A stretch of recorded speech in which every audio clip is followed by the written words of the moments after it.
Before we get into this episode, there's something that might be of interest that I wanted to tell you about. Scene and Heard, who run this podcast, have been asked by Scotland Food and Drink to undertake a strategic review of the Scotland Food and Drink Excellence Awards.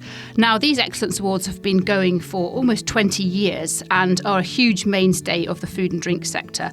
But it's time to ensure that they're still relevant. So if you have ever been involved in the Scotland Food and Drink Excellence Awards, or even if you've ever had an opinion about them, we would love for you, please, to complete our survey. So if you go to the On Farm Twitter, which is at @on_farm UK, and click the link in the bio, there will be a tab in there that will take you to the survey, and it should only take you a very short while to complete, but we would be enormously grateful.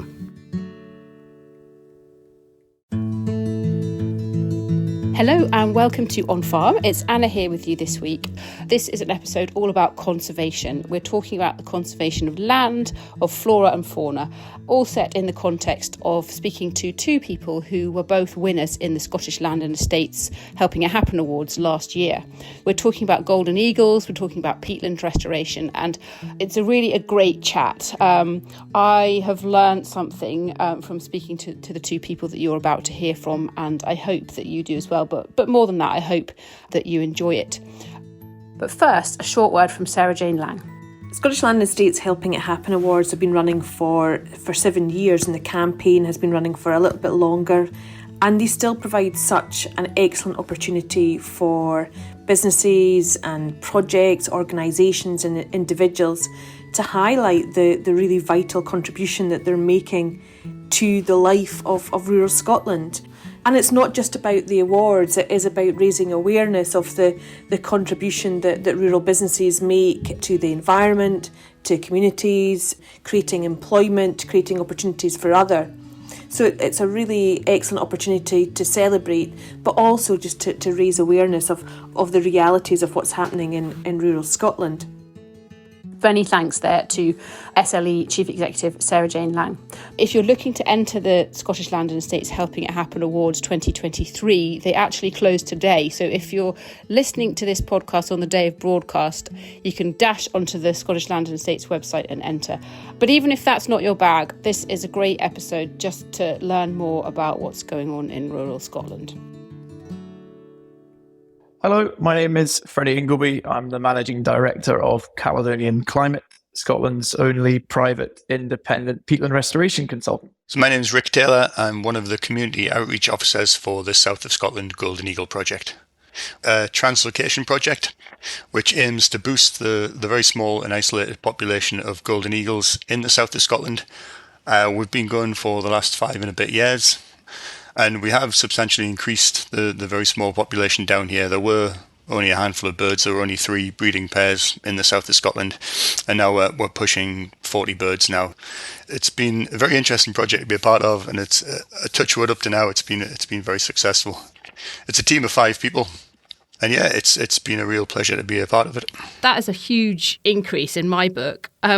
Did you have goals when you started of where you wanted to get to, or was it really just kind of a let's do the best we can? We were aiming to translocate about 50 birds over the 5-year period. Obviously, all of this is done under very strict licensing.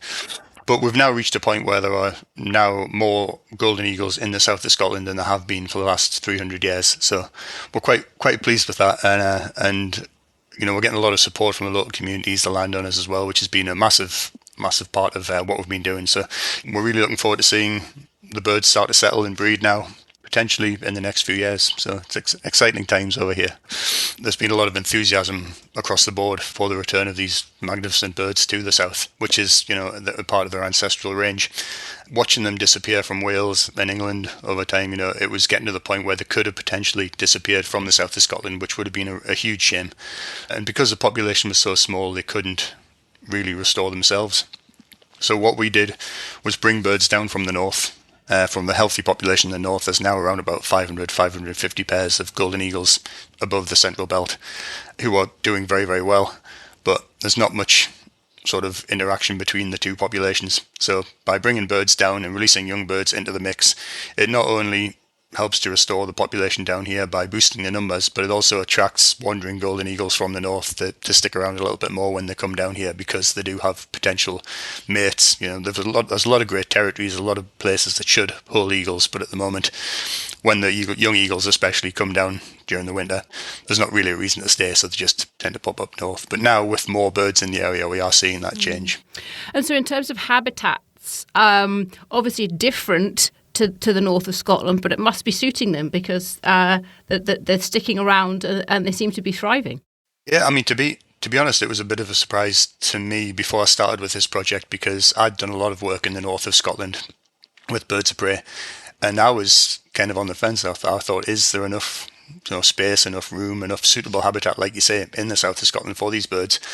But when I went to see the sites where we were going to release them and got to know the south of Scotland a little bit, it is a fantastic area for golden eagles. It should have a healthy population of golden eagles, and that's why we feel it's an ideal place to release these birds. There's areas in the south that get referred to as the mini highlands, and knowing both areas now quite well, there are times when I'm driving maybe from Selkirk to Moffat or somewhere, and you could be in the highlands. It is really suitable habitat for these birds, and the fact that they're sticking around is testament to that. There were, I know because I was involved, but there were a lot of entries into the Scottish Land and Estates Conservation Award, but your project came out top. Now, if you were to be able to be objective about that, why do you think that is? What is it about this project that you think caught the imagination of the judges? Well, it's actually quite easy for me to be objective about it, because it wasn't really my role to do that. It was a chap called Brian Burrows, who is the stakeholder engagement officer, who really did most of the work, and obviously Dr. Kat Barlow, who's the project manager. Between the two of those people, I think the work they did initially before the project began, so all the consultation work, all of the team, we liaise very closely with landowners, gamekeepers, farmers, local communities, rural communities, anyone who's potentially going to be in contact or feel they may be affected by an increase in golden eagles in the area. And I'm happy to say we've had resounding support across the board. And that's been integral to the success of the whole project, not just winning an award for the Conservation Award. Without that support and without that, level of acceptance, we would have been really hard pushed to do what we've done. And I think as well, the fact that attitudes have changed so much in the last however many years, we've actually had landowners come to us and say, "Oh, can we have a pair of golden eagles?" Which is huge. Obviously, we can't do that, but it's great that there's that willingness to welcome the birds back to the landscape. But no, it's good. I think it's just it's not just recognition for the project, but it's recognition for the partnership work that has been undertaken. So the award it's lovely to have as a project, but the award is also for all of the landowners across, not just in the south of Scotland, but across all of Scotland, who have donated birds maybe from their land. The gamekeepers who have assisted in collections, and then reported sightings of birds when they do arrive in the south. And it's just been a real pleasure to see that level of support really across the board from everyone in the countryside down here. And that's enormously positive as far as I'm concerned, because let's be frank, we have in the past seen some slightly negative stories in the press about birds of prey and how welcomed they are, and so this is hugely encouraging that everybody in the local community has been so supportive. And I think community is a kind of a key word here, which I'd quite like to explore as we carry on our chat. But coming to you next, Freddie, I know that you've introduced yourself, but can you tell me a bit more about Caledonian Climate and what you do and why you do it, what drives you to do it? Yeah, thanks, Anna. Fascinating listening to Rick there as well. I'm overwhelmed by the fact that they've received such a positive response from a gamekeeping and landholding perspective. That's a real marker in the sand on the changing mindsets that we have at the moment, which is, I think, testament to everything in the landholding community, the narrative that gets spoken and everything around that. Is really interesting to hear that. So no, Caledonian Climate is, we've been around for a couple of years now. We've just celebrated our second birthday. Happy birthday. Entirely focused on thank you. Get the cake out. Yes. We've been entirely focused on peatland restoration, and it's kind of what makes us unique, along with our independence and ability to work with all parties. We're entirely focused on increasing the speed and scale of peatland restoration across Scotland, because as a single entity, peatlands are responsible for, in effect, that they are the 5th largest carbon emitter in Scotland, which is quite staggering when you think about it. They are, as a result, absolutely fundamental to meeting our climate change objectives. Sadly, though, we're missing our targets by huge numbers. The Scottish Government have set out to restore 25,000 hectares of peatland on an annual basis this decade. And we're achieving somewhere in the region of 7,500 to 8,000 hectares at the moment. And that's from all delivery partners. And all of that, almost 100% of that, is being entirely publicly funded today as well. So there's a substantial burden on the public purse. So we have kind of 2 key motivations here. One is increasing the speed and scale by delivering an enhanced capacity, but equally trying to unpick the challenges associated with bringing private finance into peatland restoration, which is one of the big challenges in both a 100% grant intervention ecosystem, but equally in trying to make it work for private finance, which ultimately means it needs to generate a return. But for us and for my team, peatland restoration it's really a win-win-win. It's great for the climate, it's great for biodiversity, and hopefully it should be good for landholders and the general public and population as well. And we work to try and figure out how to benefit all of those different stakeholders as much as possible throughout the process. So my interpretation, please correct me if I'm wrong then, is that it must have been a challenge because people are used to funded projects. And as you say, now you're needing private finance to deliver this. And the people who are providing that finance are looking for a return. So, has that been a real challenge? Have you found it difficult to find people who are engaged enough that they recognise that of the investment that's required? It's a really good question. So to just kind of clarify the point on who we are, like we're the only people that only do peatlands. We're part of a really quite a large network now of other consultancies around the country that do peatland restoration and facilitate and support it. The difference that we have is that it's all we do from 9 till 5 every day, which means that we have a fortunate position of being able to understand a lot of the complexities that surround it and really dig into them, perhaps more so than others. Has it been challenging? I think there's a great will of support by both government, by private businesses and individuals, and by landholders, irrespective of the ownership structure, so to speak, and the tenure arrangements on landholders to get peatland restoration done. The challenges come in how complicated the whole process is. So there's public grant funding elements. There's a private finance piece trying to get a thin wedge into that door to get involved with it for all sorts of different reasons.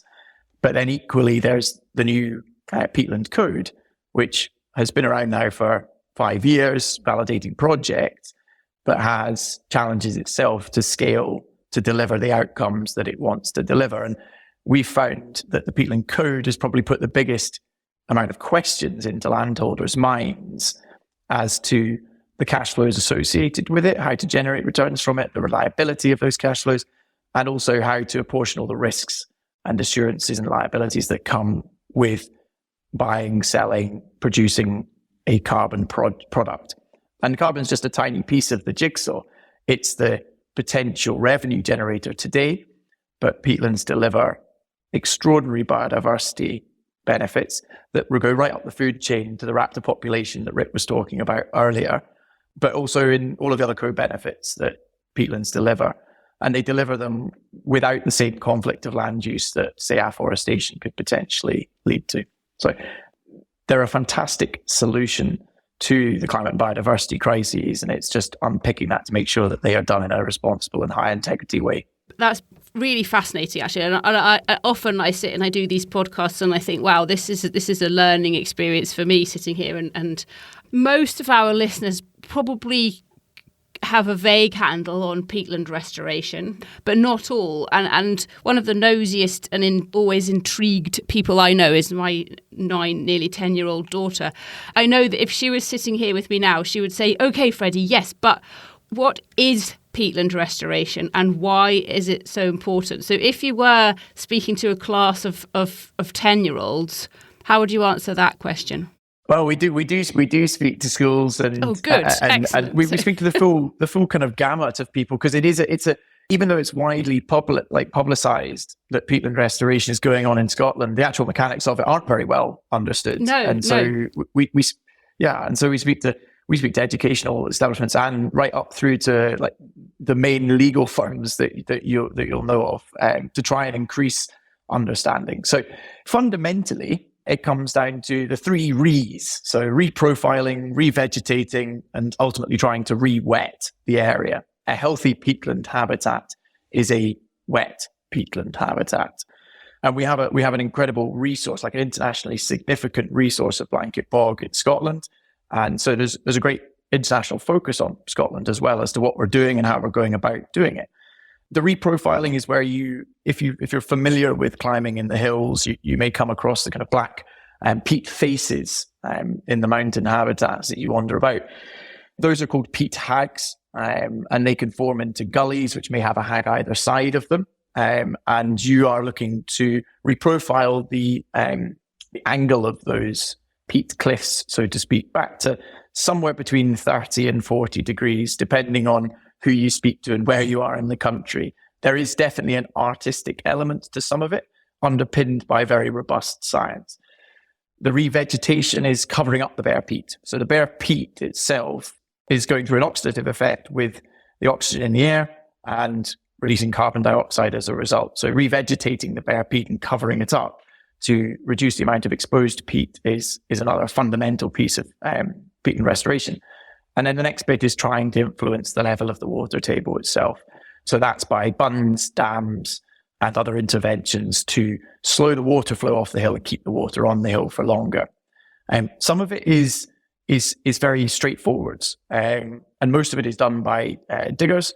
There's a lot of handwork involved following the digger work in terms of propagule planting of sphagnum, geotextile stabilization of bare peat to try and stop the runoff that's taking place, or the erosion runoff that's taking place.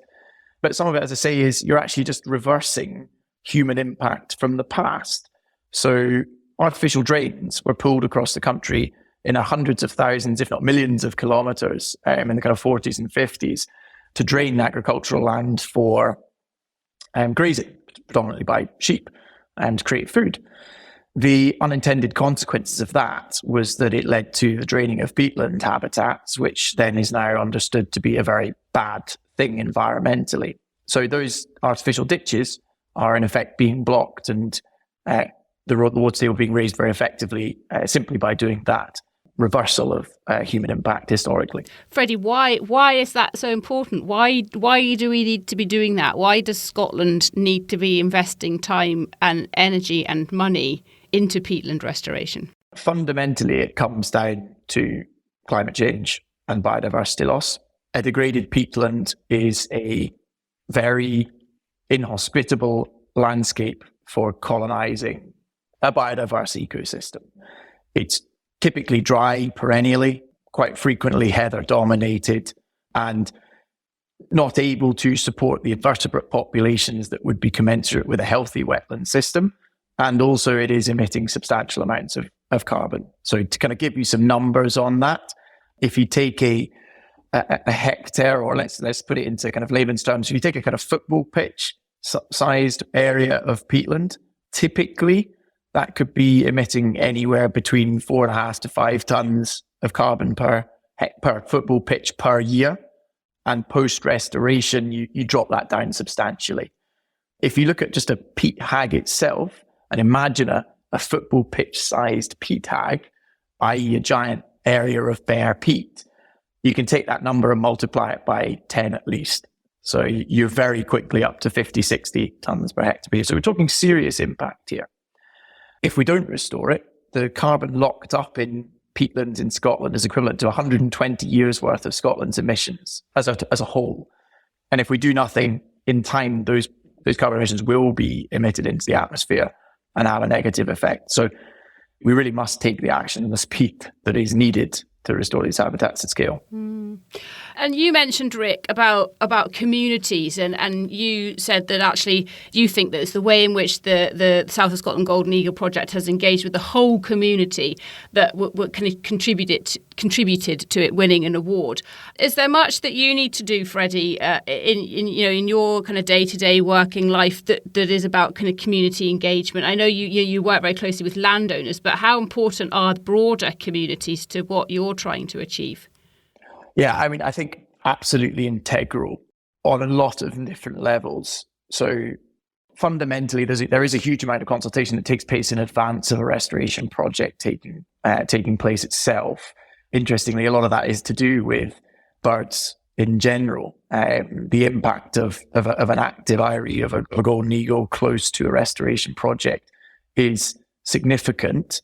And we're very sensitive to that impact and in terms of disturbance zones and times in which we can work around when they're nesting, etc.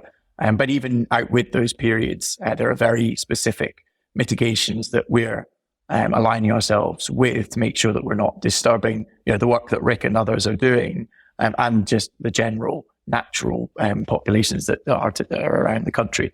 But in terms of community work itself, fundamentally, we're very keen and very focused on trying to figure out, again, how to do this right. And it's in the context of it being quite nascent. The peatland code is there to generate an independently issued carbon product. And that, in time, should be able to be sold to generate a revenue, which fundamentally has been designed to be the revenue that supports the project over the long term, making sure that the work that's done is permanent for up to 100 years, which in a peatland habitat is the blink of an eye, really, but that's the maximum that the code will allow you to support. Now, today, the challenging conversations are around that financial element, because there are very few transactions taking place, and so the money in the system is not very great. And so communities are when you talk about community engagement and benefit, with peatlands, there's two sides to that coin. One is the benefits associated with potential natural flood mitigation, fire mitigation, water security, access to green spaces, local, hopefully rurally based jobs now and in the future. So that could be the digger drivers. It could be environmental consultants doing ecological clerk of works during restoration itself. And it could be the ongoing monitoring and reporting associated with a project. The other side of that coin is the financial piece and how the financial piece gets shared out. And I would say that today that is not very clearly understood. There's some really interesting projects going on right now about how best to do community benefit from peatland restoration, where the revenue streams are not clear today and are not likely to be of the same magnitude as those that, say, come from hydro and wind developments, where communities are frequently receiving, hundreds of thousands, if not millions of pounds up front. Yeah. Those revenue because the streams income aren't really stream there is today. so obvious, I suppose. Yeah, and so getting that right is going to be really important. The code has some baseline principles that we need to meet for consultation. We've done a lot of community outreach, whether it's we did a peatland restoration roadshow through March across the country to try and bring the word into the communities more about what we do and what peatland restoration looks like and what its benefits bring. And we do a lot of the kind of trade shows and things as well to try and, again, really engage and understand where the challenges and friction points are and make sure that we are engaging effectively. And I suppose, that as two winners of the Scottish Land and Estates Helping It Happen Awards, both of the projects and work that you're involved in obviously understood the benefit of raising awareness. And so when it comes to the general public, Rick, I might just come to you first. When it comes to the general public, do you think there's more that needs to be done in terms of raising awareness of what's being done within your specific project? Or actually maybe you feel that it's something that kind of should be done slightly more under the radar? How do you feel about kind of what the public should and could understand about the project? We operate a very sort of open and honest dialogue across the board, no matter who we're speaking to about the project and how we're doing things and why we're doing things the way we are. But I think in terms of the community engagement with the general public, we've done a lot of work in that area. I mean, myself and my colleague Philip Munro, we're the community engagement officers, so that is our remit to go out and spread the word. We work across the south of Scotland. But a couple of examples of that have been very successful is like Freddie was saying earlier, we do go into schools. So we have an Eagle Schools program, inspiring young people to know about these birds, to have some sort of feeling about these birds, to especially in the local communities where we've released the birds, having that sense of ownership that they're eagles, kind of thing, to the point where in some of the schools we've managed to offer them the chance to adopt and name a golden eagle. So amazing. But they love that. Yeah. So, I mean, and then as part of that Eagle Schools, it's usually a 10-week program, it goes through all sorts of things about eagles, habitats, ecology. But we also bring in a falconry golden eagle to the classroom, to give them a close look at what they're learning about. And that really does inspire that generation, because at the end of the day, they're the ones that are going to go on to look after these birds long after we've packed up our boots. Yeah. We also do a lot of talks at like village halls or literally anywhere that will have us. We'll go along and tell people about the project. It's a nice project to talk about because obviously it's very visual. You've got lovely pictures from Laurie Campbell, one of Scotland's finest nature photographers. He's provided a lot of photographs for us. But we also, in 2020, I think, or 2021, we had our first Eagle Festival. Oh, bro, I didn't know that. That was amazing. Yeah. So the town of Moffat became Scotland's very first and only Eagle town, because we realised that there's a huge potential for rural communities to benefit from the ecotourism sort of aspect of having golden eagles back in the area. If you think about it, if you want to come up from London or England, Wales, and you want to see a golden eagle, you don't have to go all the way up to the Cairngorms or the Skye or Mull or anywhere anymore. You've got a very good chance now of seeing one just across the border. So, geographically, it's a great location. Moffat is, just across the border in the south of Scotland. It's very central. It's part of the mini Highlands I alluded to earlier. So, we do a festival there each year. This will be the third year coming up this September, 22nd to the 24th. We've got Yola Williams speaking of that. We've had a lot of support from, some quite well-known conservationists. We had Gordon Buchanan speaking for the last 2 years.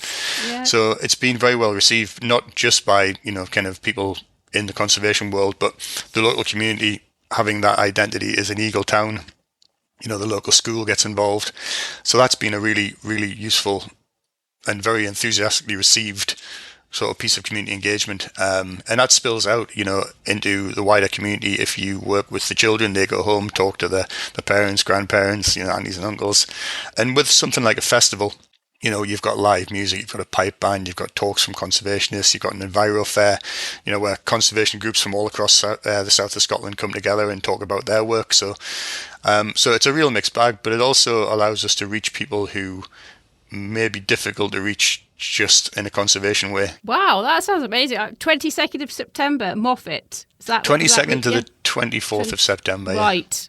Moffat's not a million miles away from me, so I'm going to put that in the diary and bring the kids, because I think they'd love that. Well, there is a family fun day, so the kids are welcome too. Good. Excellent. No, that I'm glad you told us about that, because I think that's a brilliant way of, spreading the word and getting people to engage. And now, Freddie, I know that you don't perhaps have the same visual props that Rick has, but how do you find kind of wider public engagement and getting people to be passionate about this and to understand the importance? I think, this is absolutely the nub of the issue to scaling peatland restoration. It comes down to several different factors. We haven't got the silver bullet for it yet. Trees are easy to understand. They grow. You can see them. You can physically get in and boot them, and it's an easy concept to understand. Plant a tree, it grows. Something's appearing. There's biomass there that's probably taking up carbon. It's having a good impact. Peatlands are, more challenging to make attractive to people. They're fascinating and they are beautiful at a kind of micro scale. Actually, there's been some really cool stuff done underwater around the bog pools form, but even that, it's still quite remote and alien to people's daily lives.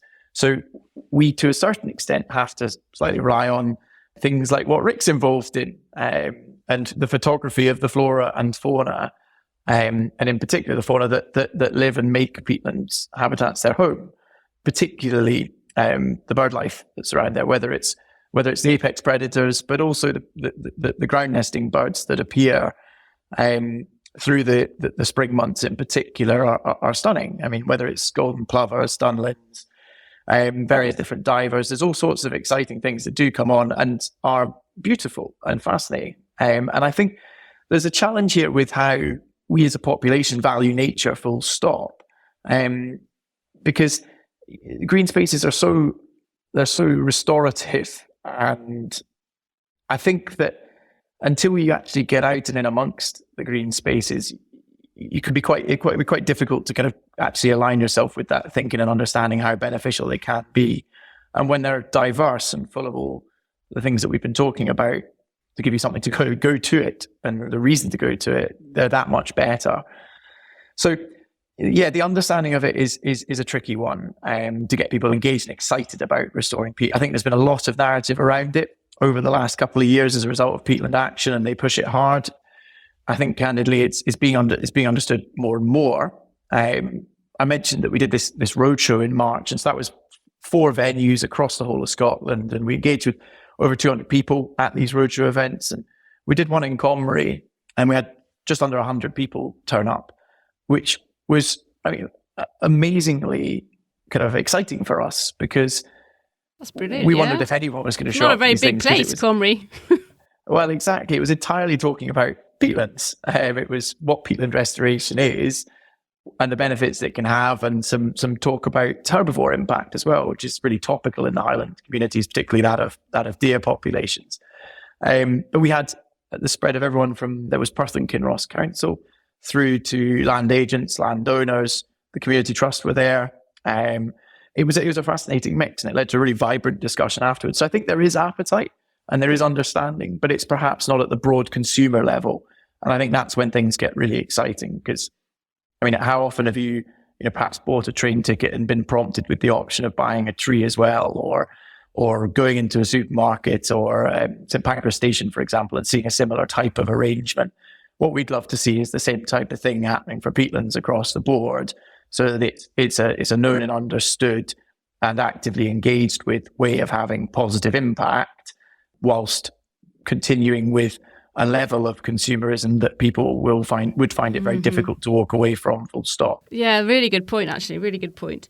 So do you feel that having won an award last year, having won, you won the Ivor Salverson Award for combating climate change, and do you feel that from a kind of awareness perspective, winning that has been valuable to what you're trying to achieve? Absolutely. From an SLE perspective, Scottish Lands and Estates have been supportive of us since we began, and from a ground roots landholder engagement perspective, it's been really helpful and beneficial, and it's great to have that platform and that image through the SLE magazine and for the awards itself. And I think the scale that we're trying to deliver, the broader our reach can be, the better. And an award like this has been really helpful to help expose that. The challenge now is getting that same reach out with the population of landholders and into, as I say, the general population. Yes. I'm really glad we had the two of you on together, because it's made me understand, and hopefully more people understand, the total interaction. We kind of, if we're forced to think about it, we kind of do have an appreciation, but it's really made me think about the interaction between conservation on a ground level and how that impacts upon flora and fauna and the habitats of birds like the golden eagle, and understanding the total integration of those two things. Before we kind of start to sign off, is there anything else that perhaps we haven't discussed about your projects or your work, or even any questions that you have for each other that you'd like to cover before we go?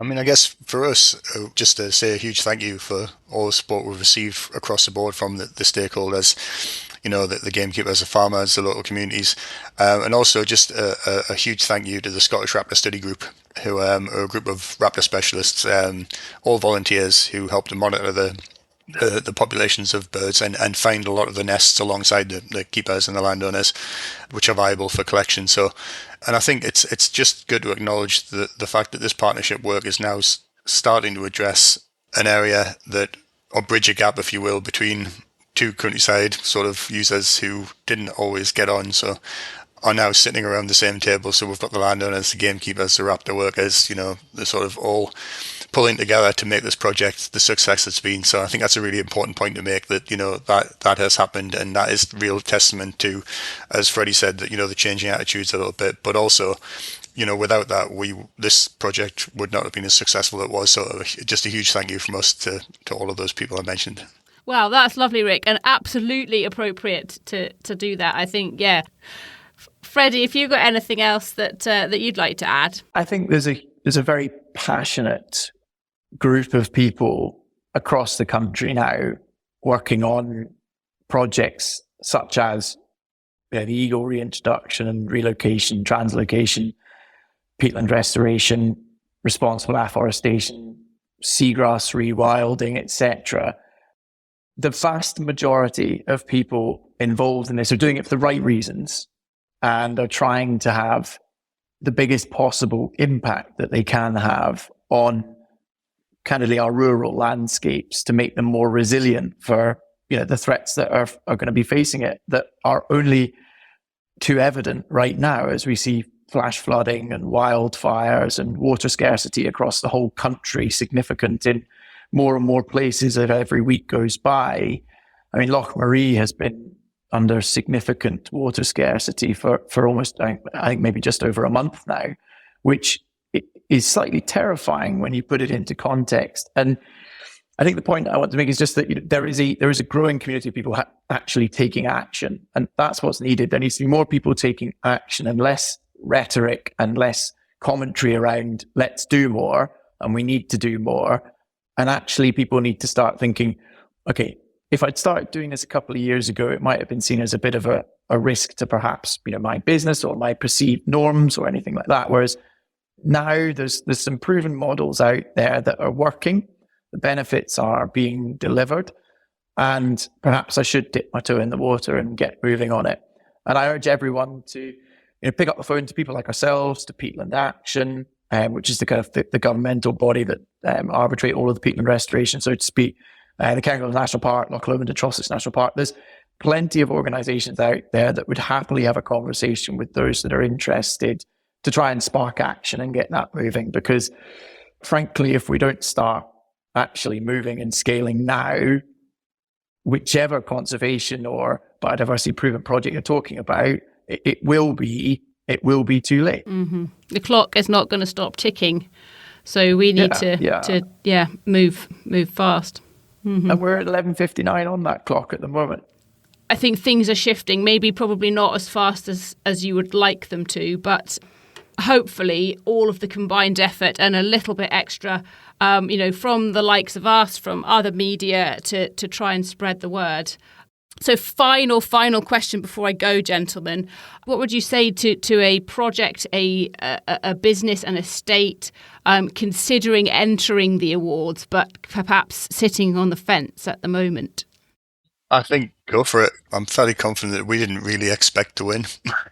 I don't think anybody really does with these things, but yeah, it was a very, very pleasant surprise. And just that raise in profile, kind of getting the word out to groups that may have not have heard about you before.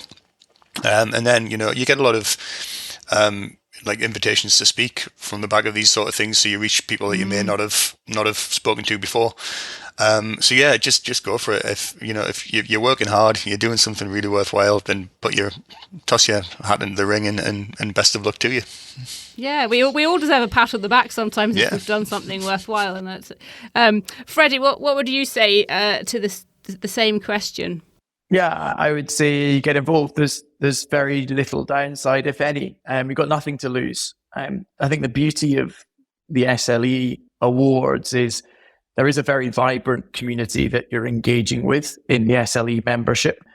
They are very accessible awards as well. There's a nice range of awards that you could put your name to, and the application process is fairly simple as well.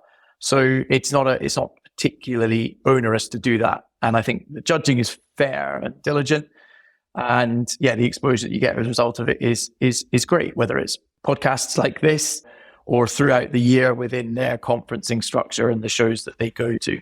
they're a great organisation to work alongside with, and yeah, I would say get involved. And I appreciate your time and also your insights as well. And I have definitely learned something. So thank you very much indeed. You're very welcome. Thank you. Pleasure. So thank you again to Rick and to Freddie. Freddie's wife is imminently due a baby, so we were actually lucky to catch him for the podcast. Good luck to Freddie and family. So yeah, that's it for this week. Monty will be back next week, sharing an episode that we created at the Royal Highland Show. That's definitely one not to be missed. So come back next week and hear Monty.